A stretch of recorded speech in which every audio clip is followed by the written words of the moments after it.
Hey guys, welcome to lesson number 12, the fundamental theorem of calculus for polynomials. I will tell you guys that this is probably one of the most important lessons of the year. The fundamental theorem of calculus, it sounds in the name, fundamental. It's very straightforward, so there's not very much video I'm going to show you guys for this because it's just self-explanatory. But what's the cool thing about the fundamental theorem of calculus is what we have learned thus far is how to integrate.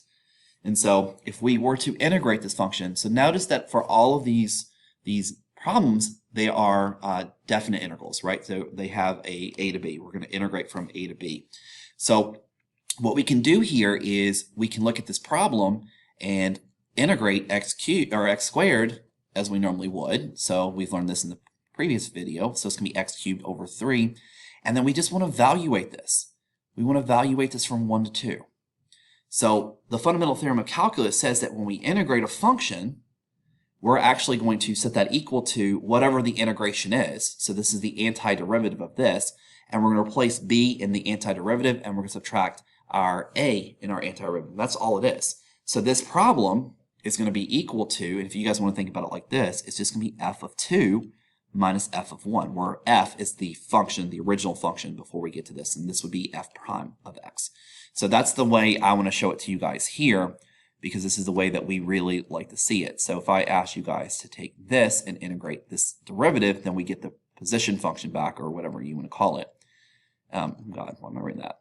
So f of b minus f of a. And so that's all it is. So we're going to integrate this, which we get x cubed over 3, and now we're going to replace our x with 2 and 1, and we're going to subtract the differences. And so we're going to get 8 over 3 minus 1/3 is going to give us 7/3. So this answer is going to be 7 over 3. And that's all that you do. That's all that you do for this problem. So for question number 3, now again, there's a much easier way to do question number 3. We haven't talked about it yet. So right now we're going to rewrite it. Okay. And actually in a couple lessons, I believe we're actually going to get to this. But we're going to go ahead and FOIL this out. So we're going to get 4x squared. And I'm skipping around, by the way, because some of these questions are pretty basic, and you guys can look at the answer key for this. So 4x squared, you multiply and you double, right? So it's going to be minus 20x plus 25 dx. And then you just have to integrate. You have to integrate these and then evaluate it at 2 and at 0. So we're going to get 4x squared is going to be 4x cubed over 3. Minus 20x is going to be negative 20x squared over 2. So it's negative 10x squared. Plus 25x. Instead of doing the plus c, we're going to go ahead and just go from 0 to 2. Now the beautiful thing about this, ladies and gentlemen, is that 0 is going to cancel all these out, right? You can just cancel all these out. So when we plug in 2, and again, I'm saving time here for this video, we will get their answer as 62 over 3. 62 over 3. Okay? And by the way, for anyone that wants to do this question, the answer is 5. You can also, by the way, you can check your answer by going to, on your calculator, you can go math, and then you can go 9, math 9, and then type it in and press enter. So that's a way to check your answers on your calculator, is math 9. So let's look at a couple more examples here, because it really is just as straightforward as this right here.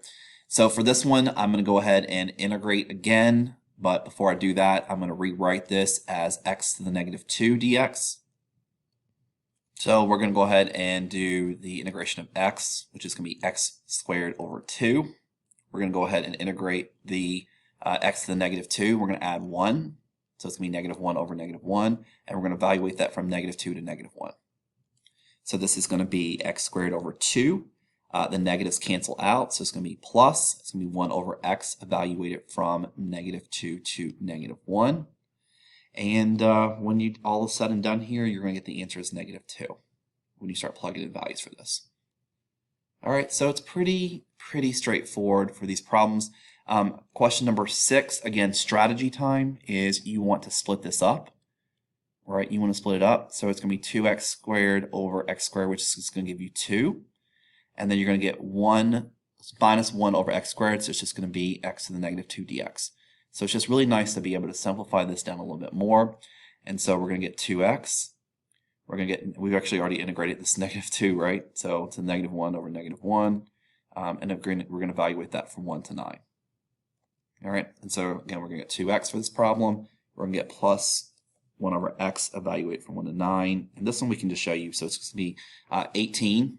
I don't really have it. Let's plug in another one, right? So let's plug in 9 first to this whole function. So we're going to get 9 times 2 is 18 plus 1 over 9. Okay, plus 1 over 9.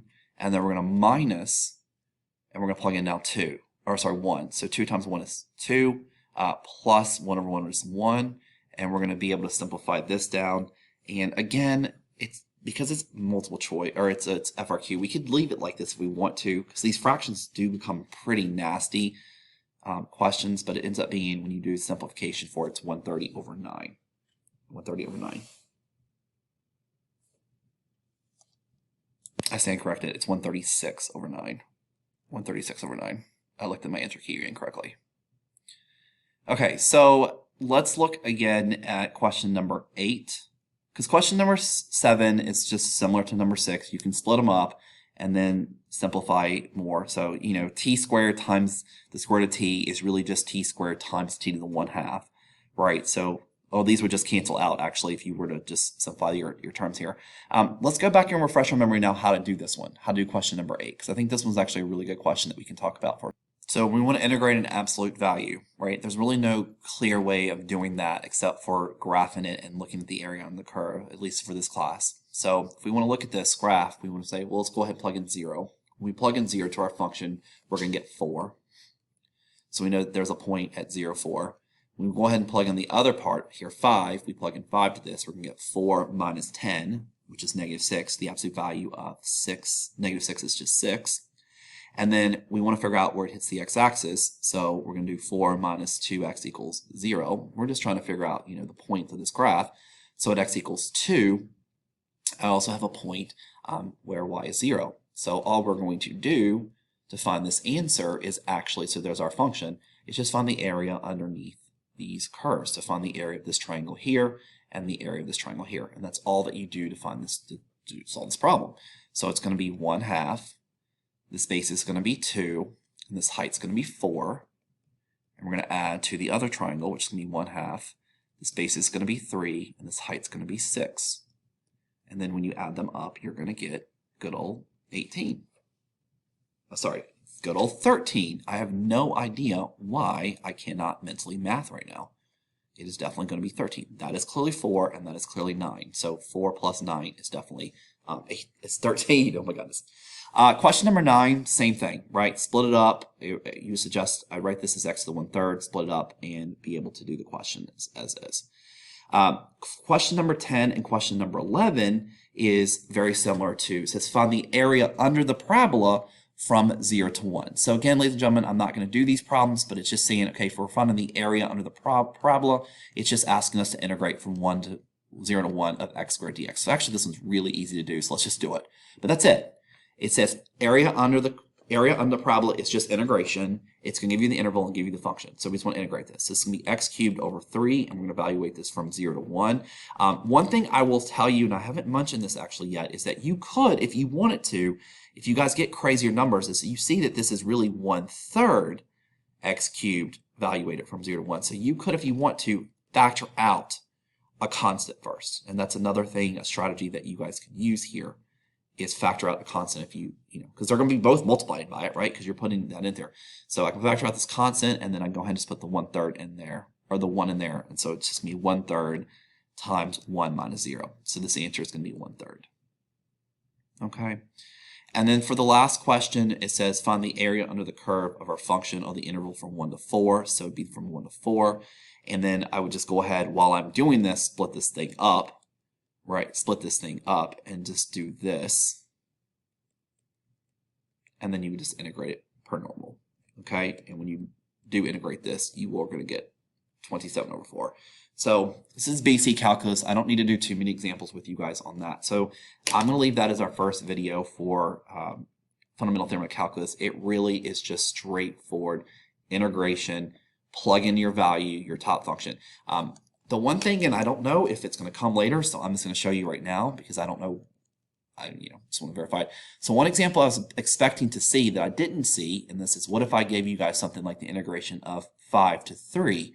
of, let's just go x cubed dx, just something simple. What if I ask you guys to integrate that? Well, you've actually learned this, and watch it be on the next page, but it's okay. So you've actually learned this, that if I wanted to flip-flop these, well, there's two ways you could actually do this. You could actually integrate this, by the way, let me actually say that. You could actually integrate this, it doesn't matter, and you can plug in 3 first, and then 5 second. So the order actually does not matter. This is going to give you the correct answer. That is going to give you the correct answer. Some students don't mind doing that, so that's a good thing. However, I will tell you that you could start the question if you want to, and just go ahead and flipping. This is a property that we learned way back when, that if I want to flip A and B, if I want my highest thing here, I just have to put a negative. And then all you would do, ladies and gentlemen, for this problem is you would just solve this problem right here, and then you're going to just change its sign for it. So you guys can see it's exactly what you're going to see here. We're just going to flip these, right? It's going to be x to the 4 over 4 evaluated from 3 to 5. And so it's going to be negative, and you guys can see this. I'm going to go ahead and plug in 5 to the 4 over 4 minus 3 to the 4th over 4. And you guys will see that if I flip-flop these, well, now if I change the sign, I just pulled out a negative, right? And that's exactly what you get right here.